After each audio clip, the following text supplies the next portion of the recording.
علی بھائی، آج کا پہلا سوال ہے، حالیہ دنوں میں 23 نومبر 2020 کو ڈاکٹر ذاکر نائک حفظہ اللہ کے اپنے آفیشیل یوٹیوب چینل سے ایک حیران کن بلکہ شرمناک ویڈیو سامنے آئی ہے، جس میں ڈاکٹر ذاکر نائک حفظہ اللہ نے نوجوانوں کے لیے خود اپنے ہاتھوں کے ذریعے شہوت کی تسکین ماسٹربیشن کو نہ صرف جائز قرار دیا بلکہ بعض کیسز میں مستحب یعنی اچھا کام ڈکلیئر کیا ہے۔ اس حوالے سے قرآن و سنت کی روشنی میں صحیح موقف کیا ہے؟ دیکھیں میرے بھائیو، یہ جو ڈاکٹر ذاکر نائک حفظہ اللہ تعالی من الجنت والناس، اللہ ان کی حفاظت کرے جنوں اور انسانوں میں چھپے ہوئے شیاطین سے، آمین۔ ان کی یہ 25 منٹ کی آلموسٹ ویڈیو میں نے خود بھی دیکھی ہے، بڑی تفصیل کے ساتھ انہوں نے اس ٹاپک کو ایڈریس کیا ہے۔ اس ویڈیو کو دیکھنے کے بعد مجھے ذاتی طور پہ بہت دکھ ہوا، اتنی بڑی شخصیت سے اتنا بڑا بلنڈر ہونا یہ ناقابل فہم ہے۔ اور اس میں صرف ڈاکٹر ذاکر نائک کو سنگل آؤٹ نہیں کرنا چاہیے، ان سے بہت پہلے ہمارے جو محترم استاد ہیں جاوید احمد غامدی صاحب حافظہ اللہ تعالی من الجنت والناس، ان کی ویڈیو بھی اس حوالے سے آلریڈی موجود ہے، لیکن اسے اتنی پذیرائی نہیں ملی تھی۔ ڈاکٹر ذاکر نائک کو بہرحال ایک جو فنڈامنٹلسٹ قسم کے مسلمان ہیں، جنہیں غیر مسلم آرتھوڈاکس کہتے ہیں، وہ ایٹ لیسٹ ان کو ایک اپنا رول ماڈل کے طور پہ ایکسیپٹ کرتے ہیں ایز کمپیئر ٹو غامدی صاحب کے۔ اب اس ویڈیو کے اندر وہ ہے تو آلموسٹ کوئی 24-25 منٹ کی ویڈیو ہے، لیکن اس ویڈیو کے اینڈ پہ جا کے آپ اگر 3-4 منٹ صرف سن لینا تو انہوں نے اپنی پوری گفتگو کو کنکلوڈ کیا ہے کہ وہ بتانا کیا چاہ رہے ہیں۔ اس میں اگرچہ انہوں نے بڑی کوشش کی ہے اس چیز کو ڈسکریج کرنے کی کہ یہ جو غیر فطری کام ہے یہ اسلام میں ناپسندیدہ ہے اکثریت کے نزدیک، لیکن پھر وہ اس میں آسانی دینے کی آڑ میں یا جس طریقے سے بھی اس حد تک گئے ہیں کہ انہوں نے اس کے لیے لفظ مستحب بھی استعمال کیا ہے، یعنی نیکی کا کام، اس حوالے سے کہ اگر کوئی شخص اس کی وجہ سے بڑی برائی یعنی زنا سے بدکاری سے بچ جائے تو وہ آپ ویڈیو دیکھ سکتے ہیں۔ اس ویڈیو کے اندر ان کے الفاظ موجود ہیں، یہ میں کو اپنی طرف سے نہیں کر رہا، وہ انشاءاللہ تعالی ہم اپنی اس ویڈیو کے اندر وہ چھوٹا سا کلپ انشاءاللہ تعالی ایڈ بھی کر دیں گے انشاءاللہ تعالی۔ So if you associate masturbation with pornography or with obscene photographs, it is haram and that is prohibited and it leads to that high chances. That's the reason I would say that best is to avoid. And I would go to the extent that if because of this you're going to do fornication or zina or adultery, then according to me masturbation becomes mustahab. And as mentioned by Imam Ahmad ibn Hanbal and Ibn Abbas, may Allah be pleased with him, that masturbation is better than fornication. So normally according to me, I would like to repeat, I'm not giving a blanket permission all of you should do. According to me, masturbation comes in the makruh category. Best is to avoid it. If you have the urges and if you're not married, better that you fast. If the urges are yet there, then masturbation is permitted. There is no sin, there is no punishment, you don't have to feel guilty. And if you have the urge and if you think you'll do fornication, then better do masturbation and avoid fornication and marry as soon as possible. اب میرے بھائیو، یہ جو مسٹربیشن جسے English میں کہا جاتا ہے اور عربی زبان کے اندر اس کے لیے جو ٹرمنالوجی استعمال ہوتی ہے وہ ہے الاستمناء بالید، یعنی ہاتھوں کے ساتھ اس طرح کا فعل کرنا۔ اردو زبان کے اندر ہم اس کے لیے مشت زنی کا لفظ استعمال کرتے ہیں۔ انگلش میں ایک اور ورڈ بھی یوز کیا جاتا ہے ہمارے سب کانٹیننٹ میں، ہینڈ پریکٹس کے نام سے۔ اب یہ ساری گفتگو میرے مزاج کے بالکل خلاف ہے۔ میں نے آج تک سیکس کے اوپر صرف ایک ہی ویڈیو ریکارڈ کروائی ہے، مسئلہ 155، اس کے کئی ایک کلپس ملینز آف پیپل نے دیکھے ہیں، لیکن وہ ویڈیو ایک ہی تھی۔ اس کے بعد میں نے اس چیپٹر کو کلوز کر دیا تھا۔ میرا مزاج نہیں ہے کہ میں اس طرح کی چیزوں کو اس طرح اوپنلی ڈسکس کروں۔ اب چونکہ ڈاکٹر ذاکر نائک ایک بڑی پرسنالٹی ہے، ان کی طرف سے یہ ایک فتنہ اٹھایا گیا ہے، پنجابی والا فتنہ نہیں، عربی والا، آزمائش والی چیز. جس طرح کہ 2009 کے اندر انہوں نے یزید ابن معاویہ کے حوالے سے ایک فتنہ کھڑا کیا تھا، تو پھر مجبوراً مجھے اس کا جواب دینا پڑا. تو ہم تو سلوشن اینڈ پہ کھڑے ہوئے تھے.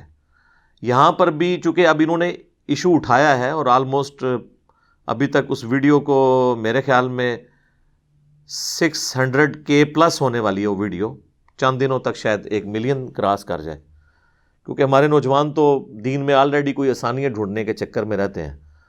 تو وہ پنجابی کیا جاتا ہے نا، اندھے نو کیا چاہیے 2 اکھاں، اندھے کو کیا چاہیے 2 آنکھیں ہی چاہیے نا. تو اگرچہ اس پوری ویڈیو میں انہوں نے خوف خدا رکھتے ہوئے پوری کوشش کی ہے کہ اس کو ڈسکریج کیا جائے، لیکن جو انہوں نے اس میں راستہ نکالا ہے نا، اب وہ راستہ چونکہ اب نکال دیا، پچھلی ساری وہ جو انہوں نے شرائط اس کے ساتھ لگائی ہیں کہ جی کوئی گندا خیال ذہن میں نہ لایا جائے، اور کوئی گندی ویڈیو، کوئی تصویر، اس طرح کی کوئی چیز ذہن میں نہ ہو، ویسے ہی کوئی کرے. ویسے کون کرے گا؟ یہ تو مطلب ایک ایسی تھیوریٹیکل بات کی ہے کہ جو امپاسبل ہے آن دا فیس آف ارتھ. تو یہ ہو ہی نہیں سکتا کہ آپ آگ کے انگاروں کے ساتھ کھیل رہے ہیں اور آپ کہیں کہ یہ ساری شرائط اگر ہوں گی تو اس اعتبار سے تو آلموسٹ ان کو سیدھا کہنا چاہیے تھا کہ پھر وہ کوئی فرشتہ ہوگا جو اس طرح کی چیزیں کوئی کر سکتا ہے، ادروائز انسان میں تو یہ پاسبلٹی نہیں ہے. تو دکھ ہوا ہے ان کی ویڈیو دیکھ کے. میں تو یعنی ان سے ریکویسٹ کروں گا کہ اپنے اس موقف سے رجوع کریں. ادروائز جو انہوں نے اس ویڈیو میں خود کہا ہے کہ میں بڑے عرصے سے اس ایشو کو اوائڈ کر رہا تھا، مہربانی کر دے تو اوائڈ ہی کر دے. اب بولیں آپ تو اس سے زیادہ مصیبت کھڑی ہو گئی ہے، اور اس سے کوئی آپ کی مقبولیت میں اضافہ نہیں ہوگا. کوئی بھی جو مذہبی آدمی ہے، جو کتاب و سنت کے مزاج سے واقف ہے، وہ کبھی بھی آپ کی اس اوپینین کو یا فتوے کو ایکسیپٹ نہیں کرے گا. ظاہر اسلام کے مزاج میں نہیں بیٹھتی یہ چیز، بالکل یہ حقیقت بات ہے. لہٰذا میں شروع میں ایک چیز کلیئر کر دوں کہ یہ جو اسپیسیفکلی ماسٹربیشن کا ایشو ہے، اس کے اوپر اگر ہم یہ دعویٰ کریں نا کہ پوری امت کا اجماع ہے، سوائے چند ایک شاذ اقوال کے، کہ یہ حرام ہے، گناہ ہے. اب حرام آپ مکروہ تحریمی کی شکل میں اگر اس کو فقہ کی ٹرمنالوجی میں کہنا تو وہ حرام کو ہی کہہ رہے ہوتے ہیں، مکروہ تحریمی. تو یہ ہمارا دعویٰ غلط نہیں ہوگا. اہل سنت میں جتنے بھی مکاتب فکر ہیں اس وقت جو ایگزسٹنگ ہیں، بریلوی ہوں، دیوبندی ہوں، اہل حدیث ہوں، ایون اگر آپ فقہ کے پوائنٹ آف ویو سے دیکھیں، حنفی، شافعی، مالکی، یہ متفق ہیں کہ یہ حرام اور گناہ ہے. ایون حنبلی اسکول آف تھاٹ میں بھی 2 گروہ پائے جاتے ہیں، اور احمد بن حنبل کی طرف جو چیزیں منسوب ہیں وہ کوئی صحیح سند سے ہمیں ملی نہیں ہے. چلیں اگر کوئی مان لے کہ ان کی فقہ میں موجود ہے، تو اس وقت احمد بن حنبل کی فقہ کو تقلید کی قید کے بغیر سب سے زیادہ فالو کیا جاتا ہے سعودی عرب کے اندر. اگرچہ مفتی اعظم سعودیہ جو تھے ابن باز رحمہ اللہ تعالی، المتوفی 1420 ہجری، 1999 میں ان کی ڈیتھ ہوئی. آلموسٹ 60+ ایئرز تک وہ مفتی اعظم رہے ہیں سعودیہ کے. ان کے اپنے فتوے موجود ہیں. انہوں نے اپنے فتووں میں لکھا ہے کہ ہم احمد بن حنبل کے مقلد نہیں، ہم قرآن و سنت کو فالو کرتے ہیں، لیکن ہمارے لیے وہ رسپیکٹیبل پرسنالٹی ہیں. لہذا جو ان کو حنبلی بھی سمجھتے ہیں وہ اس اعتبار سے دیکھ لیں، جو قرآن و سنت کا سمجھتے ہیں وہ اس اعتبار سے دیکھ لیں. تو بن باز کے اپنے فتووں میں اسے حرام قرار دیا گیا، اور وہ اردو زبان میں چھپ چکے ہیں. ایون سعودی عرب کی جو مستقل فتویٰ کمیٹی ہے، ان کے فتاویٰ چھپے ہوئے ہیں، انہوں نے بھی اسے حرام قرار دیا. شیخ البانی، جن کو ڈاکٹر ذاکر نائک خود بہت کوٹ کرتے ہیں، اور حجاب کے مسئلے میں انہوں نے انہی کا سہارا لیا ہوا ہے، شیخ البانی رحمہ اللہ نے بھی باقاعدہ اس کی حرمت پہ بات کیا. انہوں نے تو یہاں تک لکھا ہے کہ اگر کسی شخص کو برائی میں مبتلا ہو جانے کا اندیشہ ہو، یعنی زنا میں پڑنے کا، میں اس کے لیے بھی اسے جائز نہیں سمجھتا کہ یہ عمل کرے، یہ اتنا قبیح فعل ہے. تو اب مجھے بتائیں پیچھے پھر کیا بات رہ جائے گی. اور پوری دنیا میں اہل حدیث کے ہاں سب سے بڑی رسپیکٹیبل پرسنالٹی امام ابن تیمیہ المتوفی 728 ہجری، انہوں نے بھی اسے حرام اور گناہ قرار دیا ہے. بلکہ انہوں نے کہا ہے کہ اگرچہ شریعت کے اندر اس کی کوئی حد نہیں آئی ہے، لیکن تعزیراً ایسے شخص کو سزا دی جائے گی جو یہ فعل کرتا ہے. یہ میں باتیں اس لیے کر رہا ہوں کہ کوئی شخص اسے ڈاکٹر ذاکر نائک کے خیال کو اہل حدیث مکتب فکر کے اوپر تھوپ نہ دے کہ شاید ان کا یہ موقف ہوگا. بالکل ایسا نہیں ہے. حنفی تو پہلے ہی بہت سخت خلاف ہیں اس کے. تو لہٰذا چند ایک اقوال کے سوا اوورآل پوری امت کی مین سٹریم جو ہے، چاہے سنی ہو شیعہ ہو، سب کے سب اسے گناہ سمجھتے ہیں. اور اہل تشیع کے ہاں تو کوئی دوسری رائے نہیں ہے، وہ تو بڑے شد و مد کے ساتھ اسے حرام کہتے ہیں. چند ایک اقوال جو ملے ہیں لولے لنگڑے، وہ بھی اہل سنت کے ہاں ہیں اور ان کی کوئی پذیرائی نہیں ہے. اب ڈاکٹر ذاکر نائک صاحب نے جو اس میں گفتگو کی ہے وہ ساری انہوں نے اصولی باتیں کی ہیں، دلیل انہوں نے کوئی پیش نہیں کی ہے. پورے لیکچر میں انہوں نے ایک آیت اور ایک حدیث بیان کی اور وہ بھی ان کے موقف کے خلاف تھی، اس کا جواب دینے کی کوشش کی. یا ایک ابن عباس کا قول جو بالکل ضعیف ہے، میں انشاءاللہ اس کو ڈسکس کروں گا، اس کو انہوں نے ڈسکس کیا. باقی سب انہوں نے سطحی باتیں کی ہیں کہ جی فلاں کا یہ فتویٰ ہے، وہ فلاں کا یہ فتویٰ ہے. وہ کدھر لکھا ہوا ہے؟ وہ ڈسپلے کریں، بتائیں کہاں پہ لکھا ہوا ہے. ہم انشاءاللہ تعالی ہر چیز ریفرنس سے کریں گے. یہ اللہ کے فضل سے وہ پلیٹ فارم ہے جہاں پہ چیزیں پورے ریفرنس کے ساتھ بیان کی جاتی ہیں، صرف فتوے دے کے سائڈ پہ نہیں ہو جاتے. اور ہم ایون کرٹیکل ایشوز کے اوپر جے پی جیز بھی ڈسپلے کروا دیتے ہیں کہ آپ خود پڑھ کے دیکھ سکتے ہیں یہ بات کس طریقے سے لکھی ہوئی ہے. تو یعنی مجھے دکھ ہوا ہے اس حوالے سے، میں نے اس کو اوائڈ کیا ہے. اب دیکھیں دسمبر شروع ہو چکا ہوا ہے اور ہم نے یعنی نومبر میں یہ ویڈیو اپلوڈ ہوئی، آخری ہفتے کے اندر ہم نے اس کو 8-10 دن تک ڈیلے کیا ہے، اسی لیے کہ مطلب کوشش یہی کی ہے کہ اس ٹاپک کو ڈسکس نہ کریں. اور اگر یہ فتنہ اس طریقے سے عام نہ ہوتا، میں نے ابھی بھی اس کو ڈسکس نہیں کرنا تھا. اس کی وجہ یہ کہ اکثر جو عوام الناس ہے اس وقت، ینگ جنریشن، چونکہ وہ انگلش سمجھتی ہے تو یہ ویڈیو انگلش کے اندر ہے تو انہوں نے تو یقیناً اس کو دیکھ لیا ہوگا. باقی رہ گئے ہمارے جو بڑی عمر کے لوگ ہیں، وہ تو ویسے ہی اس فتوے کے بعد ڈاکٹر ذاکر نائک کو انہوں نے گالیاں ہی نکالنی تھی، ایکسیپٹ تو کوئی نہیں کرنا تھا. اصل ایشو تھا ینگ جنریشن کا، جن کو انگلش آتی ہے ان تک تو یہ فتویٰ پہنچ گیا اگرچہ انگلش میں ہے. تو میں اس کو کبھی اس طرح ایڈریس نہ کرتا اگر ڈاکٹر ذاکر نائک جیسی بڑی شخصیت اس کے اوپر زبان نہ کھولتے، تو ضرورت نہیں تھی ڈسکس کرنے کی. تو یہ کوئی اہل حدیث کے کھاتے میں سے نہ ڈال دے، خام خواہ وہ مطلب بدنام ہو جائیں گے اہل حدیث کہ جی ذاکر نائک چونکہ سلفی اسکول آف تھاٹ کو سپورٹ کرتا ہے تو اس لیے سلفیوں کا بھی یہی موقف ہوگا. اکثر اوقات آپ دیکھتے ہیں کہ ہمارے سب کانٹیننٹ میں اکثر جو اوٹ پٹانگ قسم کی چیزیں نا وہ اہل حدیث کے کھاتے میں ڈال دی جاتی ہیں. یعنی میں کوئی اہل حدیث کا نمائندہ نہیں ہوں، میں نے تو اکثر اعلان کیا ہے کہ نہ میں وہابی نہ میں بابی، میں ہوں مسلم علمی کتابی. نہ ہم سو کالڈ وہابی ہیں، کوئی علمی بات کرو اسے وہابی کا طعنہ دیتے ہیں، اور نہ ہم بابوں کا دفاع کرنے والے بابی ہیں.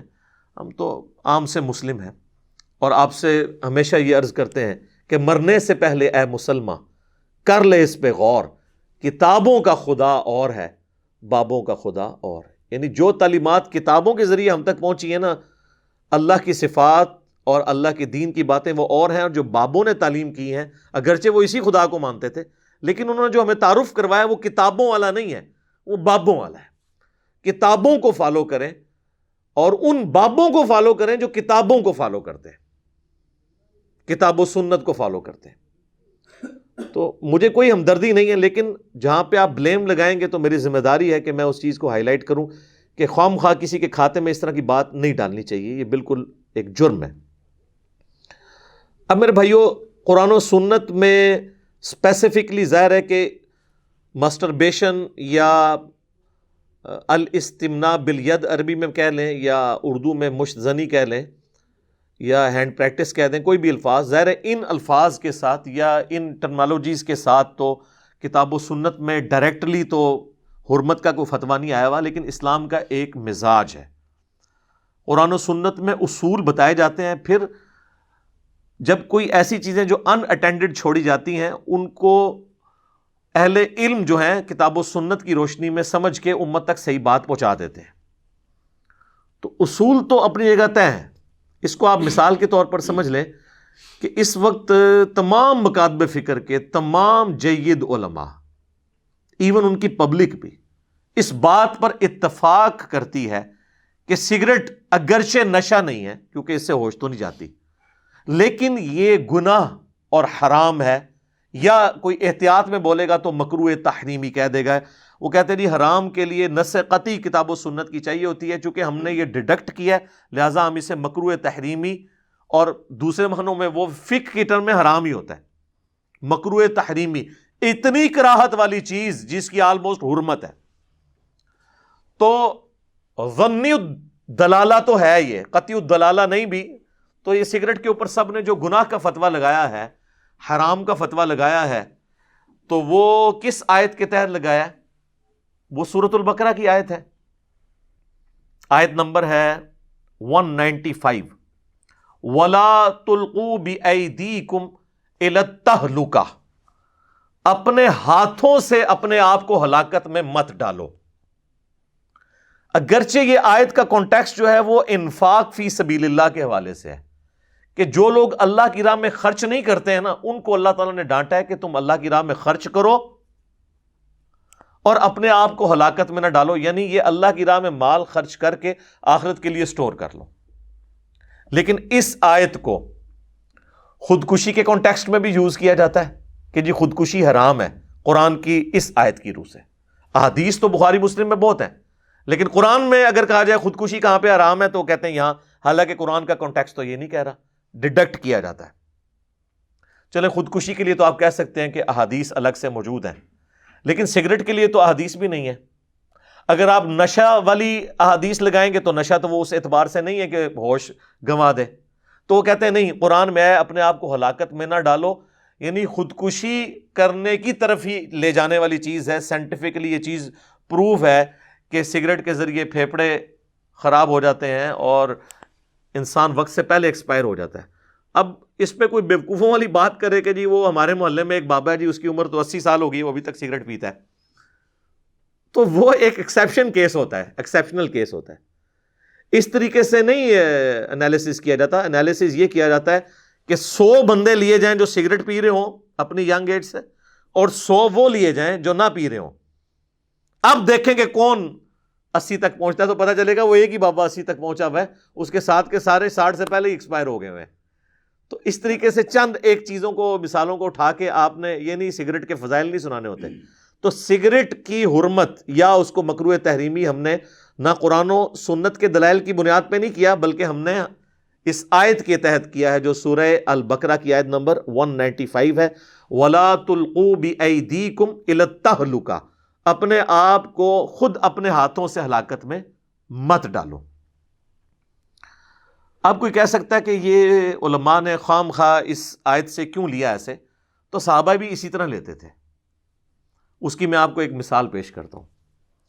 صحیح بخاری اور صحیح مسلم دونوں میں ایک حدیث موجود ہے کہ ایک عورت عبداللہ ابن مسعود رضی اللہ تعالیٰ عنہ کے پاس آتی ہے اور کہتی ہے کہ میں نے سنا ہے کہ آپ ایسی عورتوں پر لعنت کرتے ہیں جو عورتیں دانتوں کے درمیان گیپ بنواتی ہیں اور گندواتی ہیں، جو ٹیٹو بنوانا، اور چہرے کے بال نوچتی ہیں، جس کی آج کل ایک ماڈرن فارم یہ پلکنگ ہے. تو ان تینوں اعمال کرنے والی عورتوں پر آپ لعنت کرتے ہیں. تو ابن مسعود نے فرمایا ہاں، میں کیوں نہ لعنت کروں ایسی عورتوں کے اوپر جن پر اللہ کے رسول صلی اللہ علیہ وآلہ وسلم نے لعنت کی ہے، اور اس سے بڑھ کر اللہ نے اپنی کتاب کے اندر، اپنی کتاب میں قرآن کے اندر لعنت کی ہوئی ہے. تو میں ایسی عورتوں پہ کیوں نہ لعنت کروں؟ تو وہ عورت کہتی ہے کہ حضرت میں نے پورا قرآن پڑھا ہے، مجھے تو قرآن میں ایسی کوئی آیت نظر نہیں آئی کہ جس میں اللہ تعالیٰ نے ٹیٹو بنوانے کو یا دانتوں میں گیپ بنوانے کو یا چہرے کے بال اکھاڑنے کو حرام کہا ہو. اچھا، وہ چہرے کے بال عورت اکھاڑ سکتی ہے، اس پہ اجماع ہے، جو مونچھیں یا داڑھی نکل آئے، کیونکہ وہ فطرت کے خلاف ہے. مرد کو اللہ نے دی ہے، عورت کو نہیں دی. یہ ان بالوں کی ہے کہ جو بال اللہ نے دیے ہیں عورت کو اور وہ جان بوجھ کے اکھاڑ دیتی ہے. تو جناب وہ ایک صحابیہ ہی ایسی بات کر سکتی تھی، یا کوئی تابعی عورت ہوگی. وہ آج کل کی عورت تو اتنے وثوق سے نہیں کہہ سکتی کہ میں نے قرآن پڑھا ہوا ہے. یہاں پہ تو ہمارے بڑے بڑے علماء قرآن کو حدیث کہہ کے، حدیث کو قرآن کہہ کے بیان کر دیتے ہیں.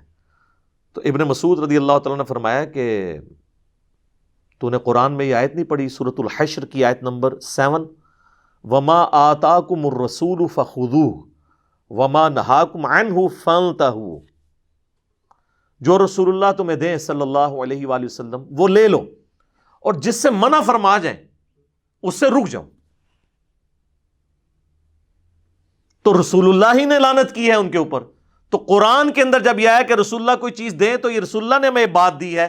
میں نے خود اللہ کے نبی صلی اللہ علیہ وآلہ وسلم سے ایسی عورتوں کے بارے میں لعنت کے الفاظ سنے تھے. اچھا آپ قرآن کھول کے سورۃ الحشر کی آیت نمبر 7 پڑھیں گے تو آپ کو پتہ چلے گا یہ آیت مال غنیمت کے بارے میں ہے کہ جو مال غنیمت میں سے حصہ رسول اللہ تمہیں دیتے ہیں صلی اللہ علیہ وآلہ وسلم وہ لے لو, اور جو کسی کو نہ دینا وہ برا نہ مانا کرے, کیونکہ اللہ کے نبی علیہ السلام کی آپ نے اتباع اختیار کرنی ہے. اس کا دور دور کوئی لینا دینا نہیں تھا پلکنگ کرنے کے ساتھ یا دانتوں میں گیپ بنوانے کے ساتھ یا ٹیٹو بنوانے کے ساتھ. لیکن ابن مسعود نے اس آیت کو جنرلائز کر دیا کہ یہ جنرل ہے آیت, قرآن میں اسپیسیفک تھی. اب اس عورت نے کہا کہ میں نے تو سنا ہے آپ کی بیوی بھی ایسا کرتی ہے. تو ابن مسعود نے کوئی برا نہیں مانا. انہوں نے کہا اندر جاؤ میرے گھر میں, دیکھ لو میری بیوی یہ کرتی ہے یا نہیں کرتی. تو وہ عورت اندر گئی تو واپسی پہ شرمندہ ہو کے باہر نکلی. انہوں نے کہا آپ کی بیوی تو یہ نہیں کرتی. یعنی صحابہ کے زمانے میں بھی صحابہ کی بیویوں کے بارے میں عجیب و غریب باتیں مشہور ہو جاتی تھیں. یعنی پراپوگنڈا کتنی بری چیز ہے.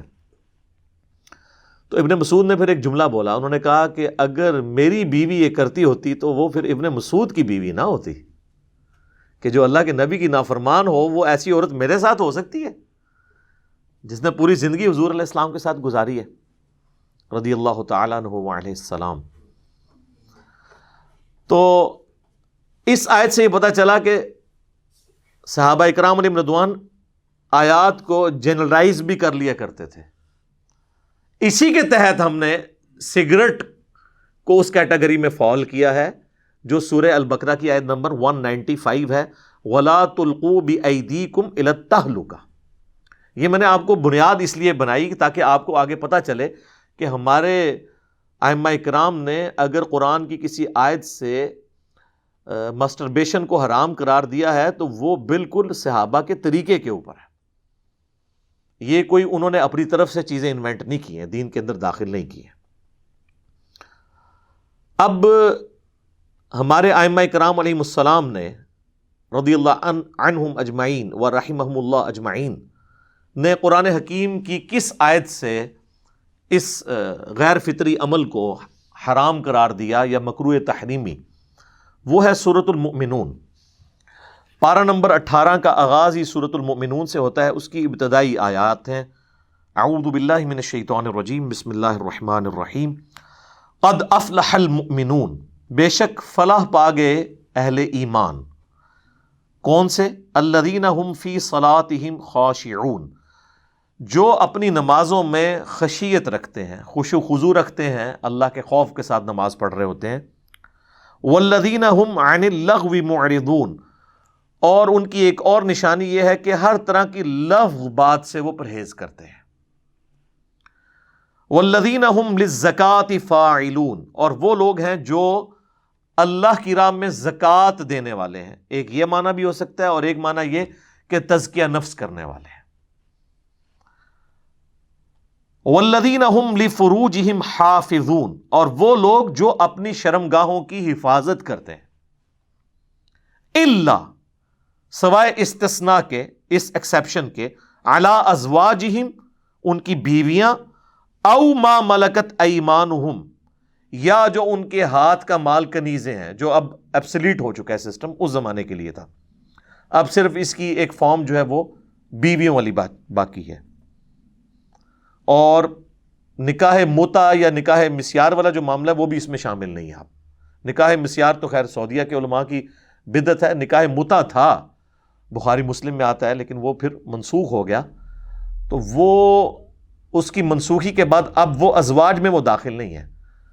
اور یہ یاد رکھیے گا, یہ نکاح متع نکاح ہوا کرتا تھا, یہ نہیں ہے کہ وہ نعوذ باللہ کوئی اور طرح کا معاملہ تھا. تو وہ اب اس میں داخل نہیں ہے. فَإِنَّهُمْ غَيْرُ مَلُومِينَ, تو اب ایسوں کے اوپر کوئی ملامت نہیں ہوگی اگر وہ اپنی بیویوں کے ساتھ شرمگاہ کا استعمال کرتے ہیں. وہ کسی بھی طریقے سے جو قرآن و سنت کے دائرے کے اندر آیا ہے وہ کریں تو وہ اس کے اوپر کوئی ملامت نہیں ہے. یعنی میں وہ کوڈ ورڈز میں ہی بات کر رہا ہوں اس حوالے سے یعنی جو صحبت کرنے کی جگہ ہے وہیں پر ہونی چاہیے، چاہے آگے سے آئے مرد اپنی بیوی کی طرف، چاہے وہ پیچھے سے آئے، لیکن صحبت والی جگہ پہ صحبت ہو، کیونکہ قرآن میں آیا کہ تمہاری بیویاں تمہاری کھیتیاں ہیں، تو کھیتی بونے کی جو جگہ ہے جہاں سے اولاد ملتی ہے اسی جگہ پہ صحبت اختیار کی جا سکتی ہے، دوسری جگہ پہ نہیں۔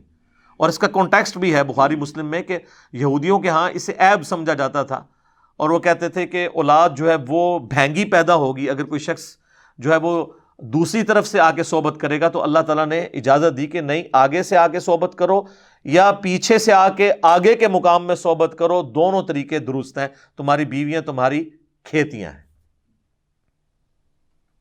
ہاں، جو قوم لوط والا عمل ہے وہ اپنی بیوی کے ساتھ کرنا بھی حرام ہے، اور کسی اور مرد کے ساتھ کرنا بھی حرام ہے، وہ الگ سے ایک ٹاپک ہے، وہ میری ویڈیوز زیادہ سے ریکارڈڈ موجود ہیں، میں انشاءاللہ اینڈ پہ آپ کو بتا دوں گا، اب وہ ٹاپک نہیں، اس طرف بات چلی جائے گی۔ البتہ یہ جو میں نے جملہ استعمال کیا نا کہ بیویوں کے ساتھ آپ استعمال کر سکتے ہیں، تو اس حوالے سے صحیح بخاری میں ایک حدیث موجود ہے، ام عائشہ کہتی ہیں اور ام سلمہ کہتی ہیں، ام حبیبہ کہتی ہیں رضی اللہ عنہن کہ نبی صلی اللہ علیہ وآلہ وسلم حالت حیض میں بھی اپنی بیویوں کے ساتھ مباشرت کر لیتے تھے، جس کو بعض منکرین حدیث اٹھاتے ہیں کہ جی قرآن میں تو آیا ہے کہ حیض کی حالت میں اپنی بیویوں سے الگ رہو، وہ قرآن نے جو ہے منع کیا ہے وہ انٹر کورس سے منع کیا ہے، اور یہ امہات المومنین کا امت پہ احسان ہے کہ انہوں نے پھر اس کی ڈیٹیل بھی بتا دی صحیح بخاری کے اندر کہ نبی علیہ السلام، بخاری و مسلم بلکہ دونوں میں ملتا ہے کہ اپنی بیویوں کو حالت حیض میں حکم دیتے تھے کہ وہ ناف سے لے کر گھٹنوں تک ایک مضبوط کپڑے سے یعنی تہمت باندھ لیں، اور باقی جسم کے ساتھ آپ علیہ السلام مباشرت کرتے تھے، یعنی آپ انٹر کورس نہیں کرتے تھے، صرف مباشرت کرتے تھے، تو وہ بھی اسی کے اندر شامل ہے، اس اعتبار سے کہ آپ اپنی یعنی عورتوں کے ساتھ شرمگاہ کا استعمال ہو سکتا ہے، لیکن وہ بھی کن کن باؤنڈریز کے اندر۔ فَمَنِ ابْتَغَىٰ وَرَاءَ ذَلِكَ، جو کوئی اس کے علاوہ کوئی اور راستہ اختیار کرے گا، فَأُولَٰئِكَ هُمُ الْعَادُونَ، تو وہ حد سے تجاوز کرنے والا اللہ کا باغی شمار ہوگا، جو اپنی شرمگاہ کا استعمال اس استثناء کے علاوہ کرے گا، یعنی بیویاں یا لونڈیاں، جو اب ایبسلیٹ ہو چکا ہے، اب صرف بیویوں والا ہے، اور بیویوں کے ساتھ آپ کسی بھی طریقے سے استعمال کریں، اور اس میں یہ جو آپ کو بتا رہے ہیں یہ والا اگر کیس بیویوں کے ساتھ ہو جائے، یعنی وہ ان کے ذریعے ایسا کوئی معاملہ ہو مسٹربیشن والا، تو وہ سب کے نزدیک حلال ہے، خود سے اس معاملے کو نہ کیا جائے، کیونکہ اس کی ایکسیپشن جو ہے اللہ تعالیٰ نے قرآن حکیم میں دے دی ہے۔ میں یعنی بہت زیادہ کنٹرول الفاظ میں بات کر رہا ہوں، چونکہ جن سے ریلیٹڈ یہ بات ہے، اگرچہ ان میں سے کم لوگ دیکھیں گے، جن سے ریلیٹڈ نہیں وہ زیادہ لوگ دیکھ رہے ہوں گے، تو ان تک یہ بات اشارتاً بات پہنچ جائے،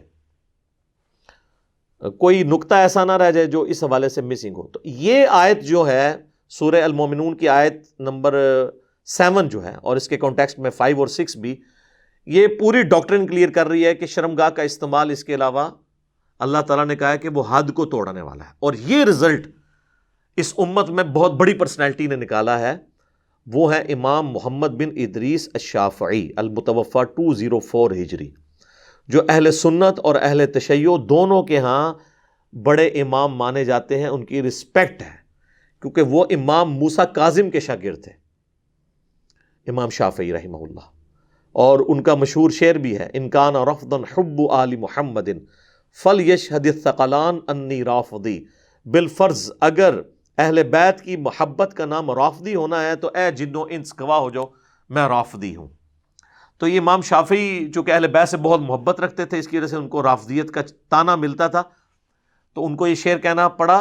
اہل سنت اہل تشیع دونوں ان کا یہ شعر کوٹ کرتے ہیں، ان کو رسپیکٹیبل پرسنالٹی کے طور پر پریزنٹ کیا جاتا ہے، اور یہ شعر ان کے اپنے دیوان الشافعی میں موجود ہے، اور اہل سنت کے ائمہ نے باقاعدہ اپنی اسماء و رجال کی کتابوں میں سے نقل کیا ہے۔ تو امام شافعی نے ان آیات کے کانٹیکسٹ میں رزلٹ نکالا، اور ان کی اپنی کتاب ہے کتاب الام، پوری دنیا میں ان کی ایک اتھینٹک بک مانی جاتی ہے، اس کے اندر انہوں نے انہی آیات کے کانٹیکسٹ میں لکھا ہے کہ ان آیات کی روشنی میں چونکہ اللہ نے فرمایا کہ شرمگاہ کا اس کے علاوہ استعمال جو ہے وہ حد کو کراس کرنے والا ہے، اللہ کے حضور وہ جرم ہے، تو ان جرائم میں انہوں نے کہا کہ الاستمناء بالید، جو عربی میں کہا جاتا ہے مسٹربیشن انگلش کے اندر، مشت زنی اردو کے اندر، یا ہینڈ پریکٹس، یہ بھی اس کے تحت انہوں نے کہا کہ حرام ہے اور منع ہے، اور یہ ان کی اپنی کتاب میں یہ بات لکھی ہے، اور ان کا یہ قول امت نے اس طرح ایکسیپٹ کیا ہے کہ انہی آیات کی روشنی میں آپ اہل سنت کی تمام تفاسیر اٹھا کے دیکھ لیں، تمام نے امام شافعی کے اس قول کو ان آیات کے کانٹیکسٹ میں نقل کیا ہے۔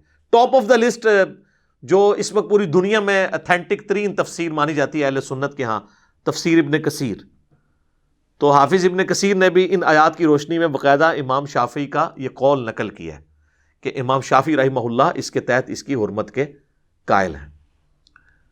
پھر انہوں نے ساتھ بلکہ ایک روایت بھی لکھی، اگرچہ اس کی سند کمزور ہے، لیکن جب دوسری طرف سے ہر طرف کمزور باتیں پیش کی جا رہی ہوں، یہ ہماری دلیل نہیں ہے، لیکن میں آپ کو بتا دوں کہ ابن کثیر نے اگرچہ اس روایت کو لکھا کہ اس روایت کے اندر ایک مجہول الحال راوی ہے، لیکن باقاعدہ اہل سنت کی ایک مین سٹریم کی کتاب میں تو روایت موجود ہے۔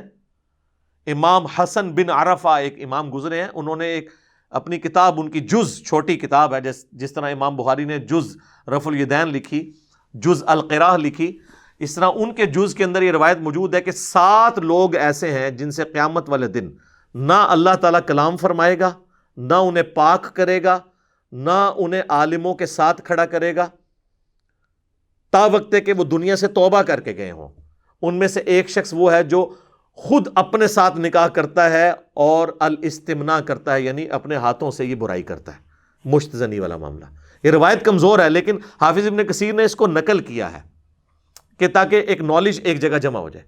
تو امام شافعی کا یہ جو قول ہے صرف ابن کثیر نے نقل نہیں کیا، بلکہ سنن الکبریٰ البیہقی، امام بیہقی کی کتاب، حدیث کی کتاب میں ایک چیپٹر ہے، اس کا نام ہی الاستمناء ہے، اس کی ہیڈنگ کے اوپر امام بیہقی نے پہلے تو یہ آیت لکھی ہے سورہ المومنون کی آیت نمبر 5، 6، 7، اس کے بعد امام شافعی کا قول انہوں نے چیپٹر کی ہیڈنگ میں لیا ہے،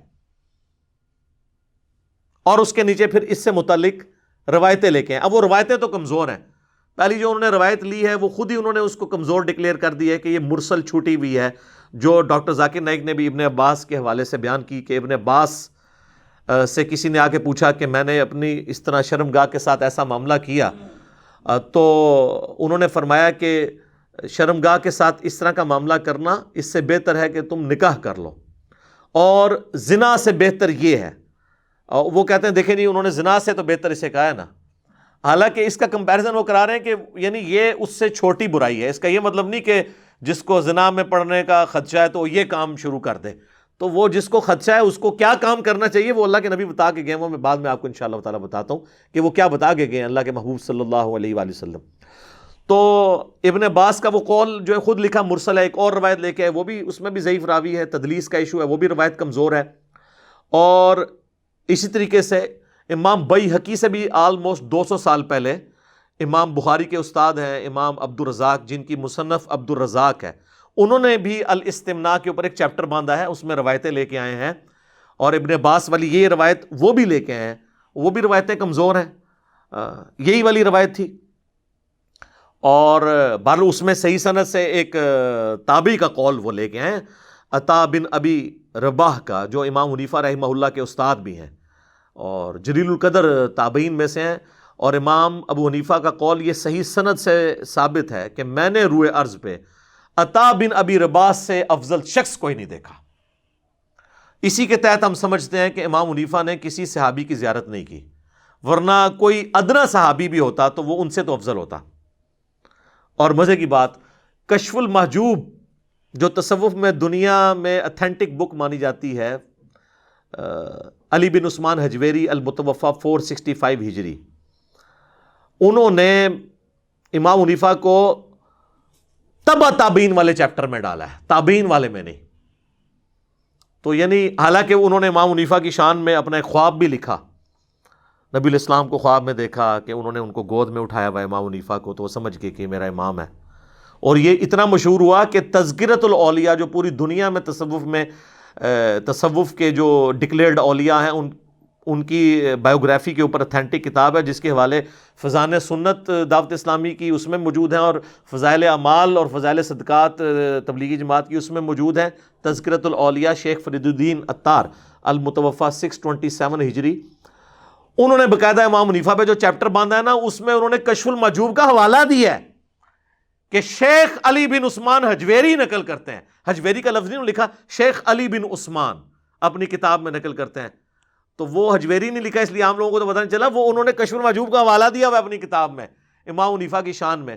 تو امام حنیفہ جو ہیں وہ کہتے ہیں کہ میں نے عطا بن ابی رباح سے افضل شخص نہیں دیکھا، اور امام عبد الرزاق جو امام بخاری کے استاد ہیں، انہوں نے عطا بن ابی رباح کا قول نقل کیا ہے صحیح سند کے ساتھ، کہ وہ کہتے ہیں کہ میں اس عمل کو الاستمناء کو بالکل جائز نہیں سمجھتا، میں اسے مکروہ سمجھتا ہوں، کراہت والا عمل سمجھتا ہوں، بلکہ المصنف ابن ابی شیبہ میں جو امام عبد الرزاق کے زمانے میں ہی دوسرے امام گزرے ہیں، اور وہ بھی امام بخاری اور مسلم کے استاد ہیں، بلکہ امام مسلم نے 1500 حدیثیں امام ابن ابی شیبہ سے لی ہیں اپنی صحیح مسلم میں۔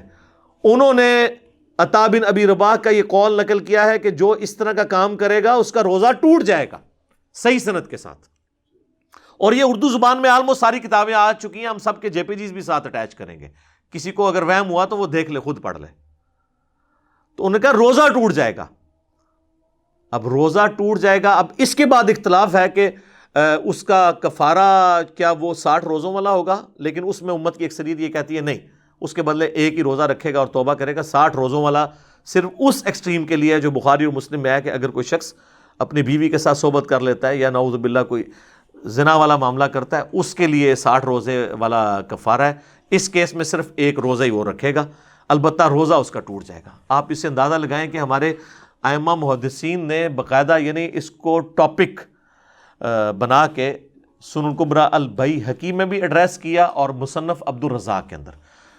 تو اگر کتابیں آپ پڑھیں گے تو آپ کو پتہ چلے گا کہ کتابوں کے اندر یہ چیزیں کس طریقے سے لکھی ہیں۔ البتہ یہ جو ہماری باقی مین سٹریم کی کتابیں ہیں بخاری اور مسلم، اس میں چیپٹر بنا کے اسے ایڈریس نہیں کیا گیا، لیکن الگ سے اس کے اوپر ڈسکشن اس اعتبار سے ہوئی ہے انڈائریکٹلی۔ وہ اب اذانیں شروع ہو چکی ہیں، انشاءاللہ اذانوں کے وقفے کے بعد میں انشاءاللہ آپ کو وہ بتاتا ہوں انشاءاللہ تعالی۔ سورۃ النور کی آیت نمبر 33 ہے۔ ایک تو ہم آیت آلریڈی ڈسکس کر چکے ہیں، سورہ المومنون کی آیت نمبر 5، 6 اور 7۔ اب آ جائیں سورۃ النور کی آیت نمبر 33، جس سے آپ کو اللہ کا مزاج پتہ چلے گا۔ اللہ تعالیٰ نے اس میں جو لوگ نکاح کی استطاعت نہیں رکھتے اپنی غربت کی وجہ سے، ان کو ایڈریس کرتے ہوئے کہا ہے وَلْيَسْتَعْفِفِ الَّذِينَ لَا يَجِدُونَ نِكَاحًا، ایسے لوگوں کو پاک دامن رہنا چاہیے جو نکاح کی استطاعت نہیں رکھتے، حَتَّى يُغْنِيَهُمُ اللَّهُ مِنْ فَضْلِهِ، یہاں تک کہ اللہ تعالیٰ اپنے فضل سے انہیں غنی کر دے۔ یعنی جب تک ان کے پاس فائنینشیل استطاعت نہیں ہے تو وہ اپنے آپ کو پاک دامن رکھیں۔ اب پاک دامن رکھنے میں سب کچھ آ جاتا ہے کہ وہ کسی بھی اس طرح کی ایکٹیویٹی کی طرف نہیں جائیں گے، ورنہ یہاں پہ بتا دیا جاتا کہ جی آپ کو ایک سولوشن دے دیتے ہیں جو بعد میں ڈاکٹر ذاکر نائک نے دیا ہے، نعوذ باللہ من ذالک۔ اسی کو سپورٹو وہ مشہور حدیث ہے جو صحیح بخاری اور صحیح مسلم دونوں میں ہے، اے نوجوانوں کے گروہ، تم میں جس کے پاس استطاعت ہو، یعنی استطاعت کون سی؟ جو سورۃ النور کی آیت نمبر 33 میں آئی ہے، فائنینشیل استطاعت۔ یہاں اس کی یعنی مردانہ پن کا اظہار نہیں ہو رہا بلکہ فائنینشیل استطاعت۔ یہاں پہ تو لوگ کہتے ہیں نا جی وہ کوئی اگر لڑکا کام نہیں کرتا جی اس کی شادی کروا دیں، اندازہ کریں، تاکہ وہ 2 خاندانوں کا بیڑا غرق کر دے۔ اور پھر وہ ایک جعلی روایت پکڑی ہوئی ہے کہ جی ایک غریب شخص حضور کے پاس آیا، آپ نے فرمایا شادی کر لو، وہ اور غریب ہو گیا، کہا دوسری کر لو، وہ اور غریب ہو گیا، کہا تیسری کر لو، اور غریب ہو گیا، چوتھی کی تھی تو پھر وہ امیر ہو گیا۔ سارے اس طرح کدے کوئی امیر نہیں ہوتا، یہ جھوٹی روایتیں نے، گھڑی ہوئی روایتیں ہیں، یہ پتہ نہیں کن دل جنوں نے گھڑی ہیں جن کی ایک بھی نہیں ہو رہی ہوگی۔ تو یہ قرآن و سنت کا مزاج ہی نہیں ہے، جو فائنینشلی سپورٹ نہیں کر سکتا اس کے لیے بخاری و مسلم میں یہ حدیث آ گئی۔ قرآن میں تو آیا سورۃ النور کی آیت نمبر 33 میں پاک دامن رہیں، حدیث بخاری اور مسلم میں یہ ہے کہ آپ نے فرمایا اے نوجوانوں کے گروہ، اگر استطاعت ہو تو نکاح کرو، اور جو نکاح کی استطاعت نہیں رکھتا تو اسے چاہیے کہ وہ روزے رکھے یہ چیز اس کی شہوت کو ٹھنڈا کر دے گی. اور اس میں اور الفاظ بھی ہیں کہ اے نوجوانوں کے گروہ استطاعت ہو تو نکاح کرو، نکاح کرنا تمہاری عفت اور عصمت کی حفاظت کا ذریعہ ہے، تمہاری شرمگاہ کی حفاظت کا ذریعہ ہے، اور یہ نگاہوں کو نیچا رکھنے کا ذریعہ ہے. جو سورۃ النور میں آیا کہ اے نبی الاسلام مومن مردوں کو حکم دیں کہ اپنی نگاہوں کو نیچے رکھیں، اور مومن عورتوں کو بھی حکم دیں نگاہوں کو نیچا رکھیں، جسے عربی میں غض بصر کہا جاتا ہے، ان نگاہوں کو نیچا رکھنا. تو یہ نگاہوں کو نیچا رکھنے اور تمہاری شرمگاہ کی حفاظت کا ذریعہ ہے. اور جو استطاعت نہیں رکھتا وہ روزے رکھے، یہ چیز اس کی شہوت کو کم کر دے گی. تو نبی علیہ السلام نے شہوت کو کم کرنے کا طریقہ جو بتایا ہے وہ ہے روزے رکھنا. اب ڈاکٹر ذاکر نائک نے اس حدیث اب ان کے بالکل خلاف تھی، اس کو انہوں نے عجیب و غریب طریقے سے منطق کے ذریعے حل کرنے کی کوشش کی. تو یعنی انتہائی افسوسناک چیز ہے. نبی علیہ السلام نے جو طریقہ بتایا ہے اسی طریقے کو اڈاپٹ کرنا چاہیے. آپ کو پتا تھا آپ کوئی دوسرا بھی تجویز کر سکتے تھے، لیکن وہ ظاہر ہے کہ نبی علیہ السلام کے مزاج میں، اللہ تعالیٰ کے دین کے مزاج میں وہ چیزیں نہیں بیٹھتی ہیں. تو یہ بخاری اور مسلم کی حدیث بالکل واضح ثبوت ہے کہ کوئی شخص اس قسم کی ایکٹیویٹی کو پرفارم نہیں کرے گا جو خود ساختہ قسم کی ہوگی. جو طریقہ بتانا تھا وہ اللہ کے محبوب صلی اللہ علیہ وآلہ وسلم نے خود بتا دیا. اسی کو سپورٹیو ایک اور حدیث ہے صحیح بخاری اور صحیح مسلم میں. سعد ابن ابی وقاص کہتے ہیں کہ عثمان بن مظعون رضی اللہ تعالیٰ عنہ نے ترک دنیا کی اجازت اور ترک نکاح کی اجازت نبی صلی اللہ علیہ وآلہ وسلم سے مانگی تو آپ نے اس چیز کو رد فرما دیا. اور سعد ابن ابی وقاص کہتے ہیں کہ اگر اللہ کے نبی ہمیں اجازت دیتے تو ہمارا تو ارادہ یہ تھا کہ ہم اپنے آپ کو شہوت سے بچنے کے لیے خصی کر لیتے، سیکچولی ڈسیبل کر لیتے، لیکن اللہ کے نبی علیہ السلام نے ہمیں نکاح کی طرف ترغیب دلائی اور خصی کرنے سے منع فرما دیا. اگر یہ آپشن موجود ہوتا تو آپ فرماتے کہ چلو خصی تو نہ ہو، وہ تو تخلیق کو بدلنا ہے. ظاہر ہے جی، سورہ نساء کی آیت نمبر 119 ہے وَلَآمُرَنَّهُمْ فَلَيُغَيِّرُنَّ خَلْقَ اللَّهِ. شیطان نے کہا تھا کہ میں ابھاروں گا تیری مخلوق کو کہ وہ اللہ کی تخلیق کو بدلیں گے. تو اپنے آپ کو اس طریقے سے خصی کرنا یہ تو تخلیق بدلنا ہے. تو نبی علیہ السلام نے اس بڑے عمل سے روکا. تو آپ یہ آپشن دے سکتے تھے کہ وہ نہ کرو، یہ کر لو، درمیانہ راستہ نکال لو اگر تم نے شادی نہیں کرنی. لیکن آپ نے کہا ڈائریکٹ نکاح کرو، درمیان کا کوئی راستہ نہیں آپ نے چھوڑا.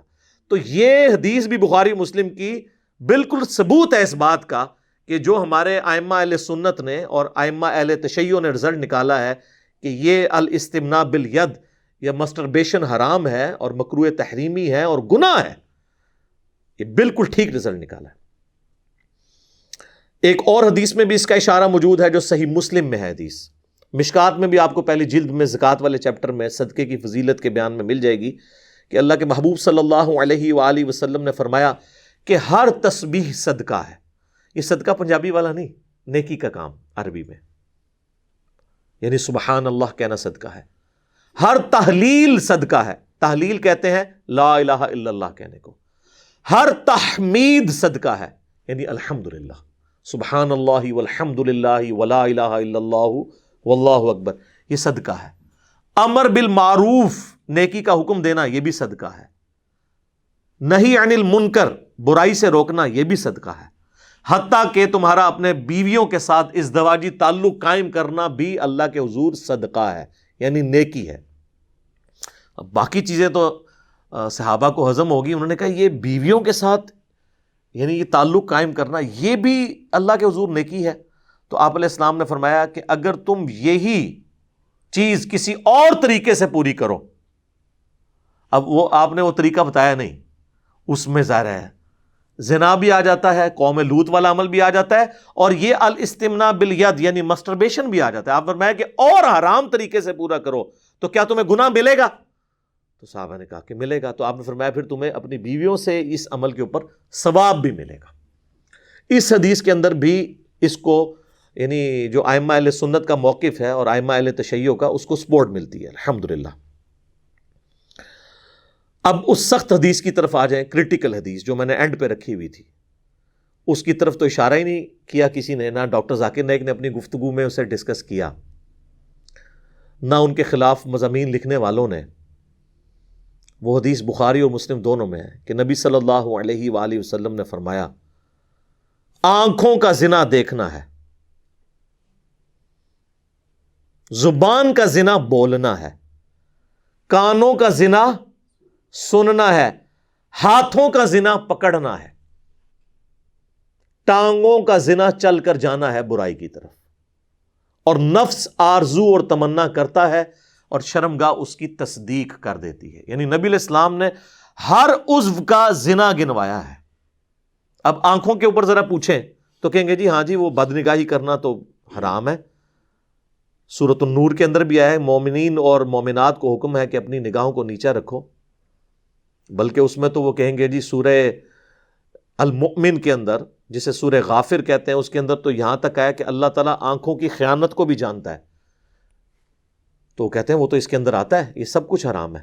تو سر آنکھوں پہ نہ رکیں، آگے آپ زبان پہ بھی جائیں، زبان سے بے حیائی کی باتیں کرنا، آنکھوں میں بے حیائی کی ویڈیوز دیکھنا جو اس وقت سوشل میڈیا ایشو بن گیا ہے، کان سے برائی کی باتیں سننا، ہاتھ سے جو کام کرنا جو یہ جس کی طرف یعنی آج ہم ڈسکشن کر رہے ہیں جس ٹاپک کے اوپر، ماسٹربیشن کے اوپر، یہ سب کی سب چیزیں اس کے اندر لائی کریں گی۔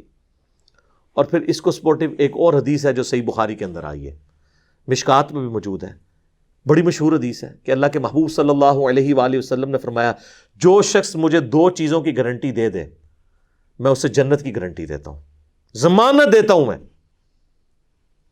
دو چیزیں آپ نے فرمائی کہ دو جبڑوں کے درمیان یعنی زبان، اور دوسری چیز دو ٹانگوں کے درمیان یعنی شرمگاہ۔ تو شرمگاہ کی حفاظت میں ہر وہ چیز آئے گی جو شرمگاہ کی حفاظت میں اخلاقی طور پر اسے برائی کے طور پر ایکسیپٹ کیا جاتا ہے کہ یہ برائی ہے۔ ویسے تو غامدی صاحب بھی اکثر کہتے ہیں کہ تمام معاشرے میں جو اخلاقی اقدار ہیں وہ سب کو پتہ ہے، تو سر آپ یہ جو اخلاقی چیز ہے، اخلاقی برائی، اس کو برائی کے طور پہ سارے معاشرے کے اندر مانا جاتا ہے۔ میں میڈیکل چیزوں میں نہیں پڑھوں گا، ہمارے بعض علماء جو ہے نا وہ کہتے ہیں جی میڈیکلی اس کے بڑے نقصانات ہیں۔ سر میڈیکلی اس عمل کے ایکسیسو کرنے کے نقصانات ہیں، ہم اس کی جو حرمت بتا رہے ہیں کتاب و سنت کے دلائل کی روشنی میں بتا رہے ہیں۔ اگر آپ یہ کریں گے تو وہ تو میڈیکلی اگر کوئی شخص زیادہ اپنی بیویوں کے ساتھ تعلق قائم کرتا ہے تو وہ بھی ہم نے کئی ایکسپائر ہوتے دیکھے ہیں لوگ، وہ تو اس کے بھی نقصانات ہیں۔ Access of every thing is bad, ٹھیک ہے، وہ ایکسپائر اس طرح ہو جاتے ہیں نا کہ پھر وہ اس قسم کے وہ پھر کشتے اور اس قسم کی ادویات استعمال کرتے ہیں کہ ان کے پھر وہ گردے خراب ہو جاتے ہیں اور وہ فارغ ہی ہو جاتے ہیں۔ تو اگر آپ یہ آپ لولی لنگڑی دلیل دیں گے نا میڈیکل، وہ تو کہیں گے جناب جڑے جائز والے وہ بھی فارغ ہوئے ہیں، لہٰذا میں اس میڈیکل والے چکر میں نہیں پڑتا۔ اور اس کے لیے خیر انہوں نے بہت اور طریقے بھی ڈیوائز کر لیے ہیں کہ وہ اس کے وہ والا اسپیکٹ نہ آئے، یہ وہ میں ٹاپک ڈسکس نہیں کرنا چاہتا، میں صرف اس حوالے سے ہمیں کوئی انٹرسٹ نہیں اس ٹاپک میں، ایک برائی والا ایک معاملہ ہے تو ہم اس کو صرف کنڈیم کرنے کے لیے یہاں پہ بیٹھے ہیں انشاءاللہ کتاب و سنت کے دلائل کی روشنی میں۔ تو نبی علیہ السلام فرمایا کہ جو مجھے گارنٹی دے گا نا تو میں اسے جنت کی گارنٹی دیتا ہوں، جو اپنی زبان کی حفاظت اور اپنی شرمگاہ کی حفاظت کی گارنٹی دیتا ہے۔ تو بالکل یہ واضح ہو گیا۔ اب چونکہ یہ ٹاپک بڑا یعنی ایک سینسٹیو ہے، میں کوشش کرتا ہوں اسے اوائڈ کروں، ابھی تک اوائڈ کرتا آیا۔ میں نے ایک ہی ویڈیو ریکارڈ کی ہے، اس کے کئی کلپس ملینز آف پیپل تک پہنچے ہیں، اس ویڈیو کا ہم لنک دے دیں گے، مسئلہ 155 کا، وہ آپ دیکھ لیں۔ اس میں میں نے قوم لوط کا عمل جو ہے اس کو بھی ڈسکس کیا ہے، ہومو سیکچویلٹی کہہ لیں، اورل سیکس کا ایشو ڈسکس کیا ہے۔ ظاہر ہے یہ بھی ایک برائی ہے جو معاشرے میں آ رہی ہے، اس میں ایک کہیں پر تھوڑا سا اگر آپ اسکیپ روٹ کسی کو دے سکتے ہیں تو وہ یہ کہ کنڈوم کے استعمال کے ساتھ ہو، ورنہ تو ڈائریکٹلی ظاہر ہے اس طرح کا عمل کرنا تو اس کو کون ذی شعور شخص جو ہے وہ حلال کہے گا۔ ہماری ویڈیو میں سے بھی بعض لوگوں نے نیچے جو ہے نا وہ عجیب و غریب کمنٹس لکھے، جی علی بھائی نے اورل سیکس کو جائز قرار دے دیا، میرا دماغ خراب ہے۔ میں نے اس میں کہا تھا کہ اس کی کوئی صورت جائز بھی ہو سکتی ہے اور ناجائز بھی ہو سکتی ہے، تو میں نے اشارتاً بتا دی وہ چیز۔ اچھا، اس کے علاوہ یہ وقفہ کرنے کے لیے ادویات جو استعمال کی جاتی ہیں، اسی طریقے سے کوئی جو ہے وہ اپنے کاؤنٹر پارٹ کا دودھ پی لیتا ہے، یہ سارے ٹاپکس میں نے جو ہے وہ اس میں ڈسکس کیے ہیں، تو میں اب اس ڈیٹیل میں جانا نہیں چاہتا۔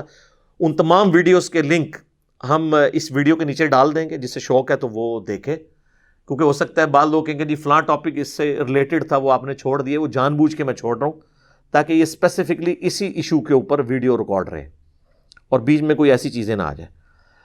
اب یہ ذاکر نائک کا یہ کہنا کہ جی اب انہوں نے خیر ان کو بھی اپنی آخرت کی فکر ہے، انہوں نے کہا کہ جی کوئی برا خیال ذہن میں نہ لے کر آئیں، کوئی کسی کا ذہن میں تصور نہ لے کے آئیں، یہ نہ کریں یہ نہ کریں، بس صرف ویسے ہی کر لیں۔ تو ویسے تو نہیں ہو رہا ہوگا، اور وہ ویسے والا شاید وہ سمجھ رہے ہو جو ان کو سوال بھی آیا تھا ایک بندے کا کہ جی ہم میاں اور بیوی جو ہے وہ ویڈیو لنک کے اوپر گفتگو آپس میں کرتے ہیں اور ہم یہ کام کر لیتے ہیں، تو یہ ویڈیو آپ کیا سمجھتے ہیں یہ آپ کے درمیان ہے؟ یہ ویڈیو کل کو نیٹ پہ چڑھی ہوئی ہوگی؟ یعنی یہ ویڈیوز تو اتنا بڑا فتنہ ہے، تو آپ کو اتنی تکلیف کیا ہے؟ اپنی بیویوں کو ساتھ رکھیں نا۔ قرآن حکیم میں تو اشارتاً اس چیز کا ذکر موجود ہے کہ 4 مہینے سے زیادہ جو ہے وہ کوئی اپنی بیوی سے دور نہ رہے، تو اپنی بیویوں کو اپنے ساتھ لے کے جائے۔ سورۃ البقرہ کے اندر ہے، اسی کے تحت سیدنا عمر نے جو ہے وہ 4 مہینے کے اندر فوجیوں کو واپس بلا لیتے تھے جو بغیر بیویوں کے گئے ہوتے تھے، ادروائز تو نبی علیہ السلام نے کبھی بیوی کے بغیر سفر نہیں کیا، آپ کے تمام سفر بیویوں کے ساتھ ہیں۔ بلکہ بخاری مسلم میں موجود ہے آپ قرہ ڈالتے تھے، جس کے نام قرہ نکلتا تھا اس کو ساتھ لے کے جاتے تھے سفر میں، ٹھیک ہے؟ تو نبی علیہ السلام کا تو یہ ایک عمل ہے۔ تو آپ لوگ خود غلط کام کرتے ہیں، پھر اس کو جسٹیفائی کرنے کے لیے اور طریقے علماء سے ڈیمانڈ کرتے ہیں کہ جی ہم ویڈیو پہ میاں بیوی آمنے سامنے بیٹھ جائیں اور ہم یہ کوئی نہ کریں۔ یہ اس طریقے سے تو پھر معاملات جو ہیں وہ بگڑنا شروع ہو جائیں گے۔ یہ مطلب ایک خطرناک کھیل ہے جو آپ کھیل رہے ہوں گے۔ تو میں تو یہ کہوں گا کہ اس سے بچ جائیں، نگاہوں کی حفاظت کریں۔ اسلام کا مزاج جو ہے وہ غض بصر کا ہے، اس پہ بھی میری ویڈیو ہے مسئلہ 161A، نگاہوں کو جھکانے کے بارے میں، غض بصر، اور اس کا پارٹ B تھا عورتوں سے متعلق پردہ، حجاب اور سارے عورتوں کے جو اس طرح کے مسائل ہیں میں نے اس کے اندر ڈسکس کیے ہیں۔ انشاءاللہ ان دونوں ویڈیوز کا لنک بھی ہم اپنی ویڈیو کے نیچے ڈال دیں گے انشاءاللہ تعالی۔ اور آخر میں ماں باپ سے ریکویسٹ کروں گا کہ آپ لوگ یہ تو کہتے ہیں کہ جی وہ اولاد ہمارے حقوق پورے کرے، کہ قرآن میں آیا کہ ماں باپ کو اف تک نہ کہو، جی بالکل آیا سورہ بنی اسرائیل کے اندر۔ جی قرآن حکیم میں جو ہے وہ کم از کم 5 مقامات پہ اللہ تعالیٰ نے توحید کے بعد ماں باپ کے تابع فرمان ہونے کا حکم دیا، جی بالکل دیا ہے۔ آپ کے بارے میں کوئی حکم نہیں دیا ہوا قرآن کے اندر کہ آپ نے اولاد کے ساتھ کیا کرنا ہے۔ تو وہ بھی آپ ذرا سورۃ النور پڑھ لیں، آیت نمبر 32، جس میں اللہ تعالیٰ نے حکم دیا ہے کہ بیوہ عورتیں ہیں جو غلام ہیں، وہ اگر استطاعت نہیں رکھتے فائنینشلی، تم انہیں سپورٹ کر کے ان کی شادی کرواؤ۔ یہ ماں باپ کو نہیں پتا۔ بچے نوکریوں پہ لگ جاتے ہیں، ٹھیک ہے جی، اس کے بعد بھی 5 سال تک ان کی شادی نہیں کرتے ہیں۔ ان کو ہوتا ہے کہ چلو یہ 5 سال اور نچوڑ لیں، پھر تو اس نے بیوی کا مرید بن جانا ہے۔ سر اگر آپ نے دینی تعلیم دی ہوگی نا تو وہ بیوی اور ماں باپ کے درمیان بیلنس رکھے گا، آپ بے فکر رہیں۔ اور جو آپ کے نصیب میں رزق لکھا ہے نا وہ آپ سے کوئی چھین نہیں سکتا۔ اور اگر آپ یہ اس طرح کے حربے استعمال کریں گے تو کیا ہوگا؟ بچے ہو جاتے ہیں جناب، نوکری لگ گئے ہیں 22-23 سال 25 سال کی عمر میں، 30 32 33 35 سال عمر ہو جاتی ہے۔ اگر بچہ کہیں پہ کہہ دے جی میری شادی کروا دو، کہتے ہیں ایڈی کیڑی جلدی ہے، اور اپنی ان کی شادیاں 18 20 سال کی عمر میں ہوئی ہوئی ہے، تو انو کیڑی جلدی سی؟ دیکھ لیں یہ جتنے لوگ اپنے بچوں کو کہہ رہے ہیں نا، تو یہ بچوں کو میں کہتا ہوں آگے سے آپ احترام سے ان سے پوچھنا ہے کہ ابا جی آپ کی کتنی عمر میں شادی ہوئی تھی، تو آپ کو پتہ چلے گا کہ ابا جی کی عمر اس وقت 20 سال تھی اور آپ کی اماں کی عمر 16 یا 18 سال تھی، یا ابا جی کی عمر 22 سال تھی اور اماں جی کی عمر 18 سال تھی، اور آپ کو 18 دونی 36 بھی ہو گیا ہے نا، تو کہنے نے حالے کیڑی اتنی کیڑی جلدی ہے۔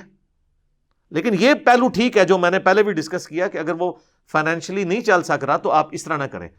لیکن اگر کوئی فائنینشلی ماں باپ سٹرانگ ہیں اور وہ اپنی اولاد کو سپورٹ کر سکتے ہیں تو سر وہ جس طرح باقی ضرورتیں پوری کرتے ہیں، ٹھیک ہے شادی کروا دیں، اور جب تک وہ کہیں پہ سیٹ نہیں ہوتا اس کو فائنینشلی سپورٹ کریں۔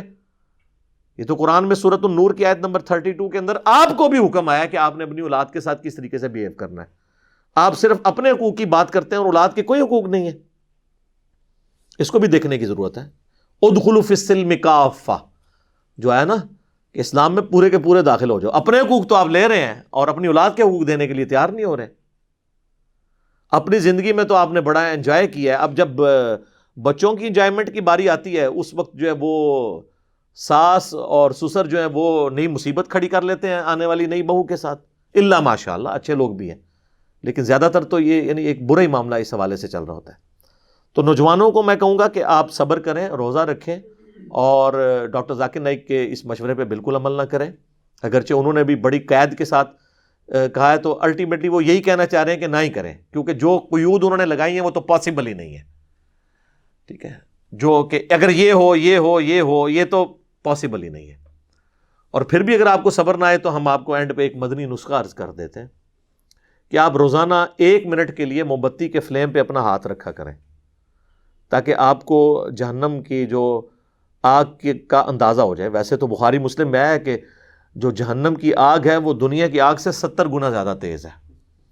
تو جو لوگ یہ کہتے ہیں نا جی جہنم میں ایک پھیرا ہی لگے گا پھر تو ہم جنت میں پہنچ ہی جائیں گے، اب پھیرے کی لینتھ نہیں کسی کو پتا، تو وہ پھیرے والے یہیں سے پریکٹس شروع کریں، نہ کہ 1 منٹ کے لیے پھیرا لگائیں، نہ دنیا کی آگ کا، وہ بھی صرف اپنے ہاتھوں تک، تو لگ پتہ جائے گا، پتہ نہیں لگے گا، لگ پتہ جائے گا۔ تو یہ پریکٹس شروع کر دیں۔ یہ گناہ سے مجھے کہتے ہیں لوگ جی ہم برائی سے بچنے کا ہمیں کوئی طریقہ بھی تو بتائیں۔ سر یہ طریقہ بتا دیا، روزانہ پریکٹس کریں۔ اور سورۃ الفرقان میں تو اللہ تعالیٰ نے فرمایا ہے کہ جہنم ہمیشہ رہنے کے لیے بھی بری جگہ ہے اور ایک لمحے کے لیے بھی رہنے کے لیے بری جگہ ہے۔ جو کہتے ہیں نا ایک پھیرا ہی لگے گا، ایک لمحے کے لیے بھی بری جگہ ہے رہنے کے لیے۔ تو یہ پریکٹس شروع کریں تو انشاءاللہ صبر آ جائے گا۔ اچھی صحبت اختیار کریں، قرآن کے ساتھ اپنا شغف رکھیں، تو انشاءاللہ تعالیٰ آپ کو صبر نصیب ہوگا۔ ینگ ایج میں، ٹین ایج میں سب لوگ ان آزمائشوں سے گزرے ہوتے ہیں۔ میری اپنی شادی بھی 27 سال کی عمر میں ہوئی ہے۔ یہ نہیں ہے کہ یہ اس طرح کے ایشوز جو ہیں وہ نوجوانی کی عمر میں لوگوں کو فیس نہیں کرنے پڑتے، لیکن اللہ کا شکر ہے اللہ نے ہمیں پاک دامن رکھا ہے خوف خدا کی وجہ سے۔ آپ بھی کوشش کریں کہ پاک دامن رہیں اور اس طرح کی جو فتوے ہیں ان کے اوپر بالکل کان نہ دھریں۔ میں نے پورے رسپیکٹ کے ساتھ ڈاکٹر ذاکر نائک کا رد کیا ہے، یزید والے مسئلے میں بھی کیا تھا، اس مسئلے میں بھی۔ اس کی وجہ سے اب کوئی ان کو زیرو سے ملٹیپلائی نہ کر دیں، ان کی جو خدمات ہیں وہ اپنی جگہ ہیں، ہم ان کا دل سے احترام کرتے ہیں، لیکن جو انہوں نے ایک اوپن لائسنس دے دیا ہے اس حوالے سے، اگرچہ انہوں نے بڑی احتیاط سے گفتگو کی ہے، لیکن مجھے پتہ ہے وہ احتیاط قائم نہیں رہنی، لوگوں نے پک اینڈ چوز کرنا ہے، اور وہ اپنی طرف سے پوری نیک نیتی کے ساتھ یہ فتویٰ دے رہے تھے، لیکن یہ نقصان دہ ہے۔ میں نے کتاب و سنت کے دلائل آپ کے سامنے رکھ دی ہیں، آپ جانیں، اور آپ کے خدا کا معاملہ ہے، میرا تو کام تھا آپ کو صحیح بات بتاتا۔ تو میں اینڈ پہ پھر ورڈکٹ دے دوں کہ یہ پوری امت کا اجماع ہے اس کے گناہ اور حرام، یعنی مکروہ تحریمی کہہ لیں فقہ کی لینگویج میں، سوائے چند ایک اقوال کے جو شاذ ہیں، ان کی کوئی اہمیت نہیں ہے۔ اہل سنت کے تمام گروہ، بریلوی، دیوبندی، اہل حدیث اور اہل تشیع تو 100%، اور اہل سنت میں بھی حنفی، شافعی، مالکی، تینوں کے علماء اس کو حرام اور گناہ سمجھتے ہیں۔ حنابلہ میں بھی 2 گروہ ہیں، ان میں سے ایک گروہ اس کو برا ہی سمجھتا ہے، دوسرا گروہ جو ہے وہ بڑی قیود لگا کے احمد بن حنبل کے متھے مارا ہوا ہے، وہ قول پتہ نہیں انہوں نے کہا ہے کہ نہیں کہا، بل اس کی کوئی اہمیت نہیں ہے۔ دوسری طرف تو پوری امت کھڑی ہوئی ہے، تو یہ اس پہ اگر کوئی اجماع امت کا بھی دعویٰ کرے نا تو برا نہیں ہوگا، اس لیے کہ امت کی اکثریت کیا 99.99999% لوگ کھڑے ہوئے، تو چند لوگوں کے اقوال کی کیا اہمیت ہے۔ المستدرک للحاکم میں صحیح سند سے حدیث ہے کہ اللہ تعالیٰ میری امت کو کبھی گمراہی پہ جمع نہیں کرے گا، جماعت پہ اللہ کا ہاتھ ہے۔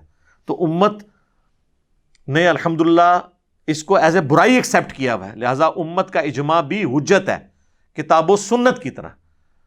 اور امام شافعی کا قول ہے کہ جو سورۃ النساء کی آیت نمبر 115 ہے مومنین کے راستے کے بارے میں، وہ اجماع کی حجیت پہ دلیل ہے، اور المستدرک للحاکم کی حدیث جو ہے 399 وہ اجماع کی حجیت کے اوپر ہے۔ تو اجماع کو ماننا کتاب و سنت کو ماننا ہے۔ آپ ڈائریکٹ جا کے اجتہاد میں جا کے کود گئے ہیں، اجتہاد تو وہاں ہوتا ہے جہاں کتاب و سنت اور اجماع میں دلیل نہ ہو، تو یہاں تو اجتہاد کی ضرورت ہی نہیں ہے۔ ٹھیک ہے ماڈرن مسائل میں آپ اجتہاد کریں گے، یہ ماڈرن مسئلہ نہیں، ہمارے ائمہ نے، اسلاف نے اس مسئلے کو باقاعدہ ڈسکس کر کے باقاعدہ اس کو کنکلوڈ کر لیا۔ البتہ کچھ سائنٹیفک ایشو آئے گا، اس کے لیے ہم ماڈرن ایج کی طرف جائیں گے، جو قرآن و سنت کے احکامات ہیں، شریعت کے احکامات ہیں، اس کے لیے ہم سلف کی طرف دیکھیں گے۔ جو ماڈرن ایج سے تعلق رکھتی ہیں چیزیں، کوئی ڈسکوریز ہیں، اس میں ہم آج کی بات کریں گے۔ تو باقی اس کے اوپر اور بھی کئی چیزیں مارکیٹ کے اندر آئی ہوئی ہیں، میں ان کو ڈسکس کر کے لوگوں کو مزید اس ٹاپک پہ ایجوکیٹ نہیں کرنا چاہتا۔ وہ سب کی سب جو چیزیں ہیں ان کا استعمال جو ہے وہ اسلام کے اندر منع ہے۔ یہ تعلق صرف بیویوں کے ساتھ ہو سکتا ہے، یا لونڈیوں والا معاملہ جو ایبسلیوٹ ہو چکا ہے، وہ ادھر یہ ایک بھائی آئے تھے، وہ کہہ رہے تھے یہ جو ہمارے گھروں میں کام کرتی ہیں یہ کیا لونڈیاں ہوتی ہیں؟ نہیں، یہ لونڈیاں نہیں ہیں، یہ آپ کے ملازمہ ہیں، یہ اس کیٹیگری میں فال نہیں کرتی۔ اور میں نے سنا ہے عرب ملکوں میں وہ فلپائن کی عورتیں ہیں تو وہ ان کو نے وہی سمجھا ہوا ہے، یہاں پہ بھی ہمارے کے پی سے بھی لوگ وہ خرید کے لے آتے ہیں عورتوں کو، وہ وہاں پہ ایک ٹریڈیشن ہے، وہ نکاح کیا جاتا ہے، وہ اس طرح نہیں ہوتا کہ پیسے کے بدلے ان کو خریدا جاتا ہے۔ یہ میں نے اشارتاً گفتگو کر دی ہے۔ اللہ تعالیٰ سے دعا ہے جو حق بات میں نے کہی اللہ تعالیٰ ہمارے دلوں میں راسخ فرمائے، اگر جذبات میں میرے منہ سے کوئی غلط بات نکل گئی تو اللہ تعالیٰ ہمارے دلوں ہی سے اسے محو کر دے، ہمیں معاف بھی فرما دے، ہمیں کتاب و سنت کی تعلیمات پر عمل کر کے دوسرے بھائیوں تک پہنچانے کی توفیق عطا فرمائے۔ سبحانک اللہم و بحمدک، اشہد ان لا الہ الا انت، استغفرک و اتوب الیک، وما علینا الا البلاغ المبین۔ جزاکم اللہ خیرا۔